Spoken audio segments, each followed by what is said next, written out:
Mainit-init na chismis. Iba si Donnie Pangilinan. Grabe, nang tinanong tungkol sa pag-cheat. Sabi niya, yes, madaming babae. Madaling mambabae.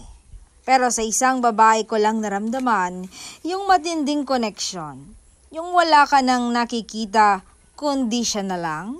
Yung wala kang maisagot sa sarili mo kung bakit mo siya mahal na mahal.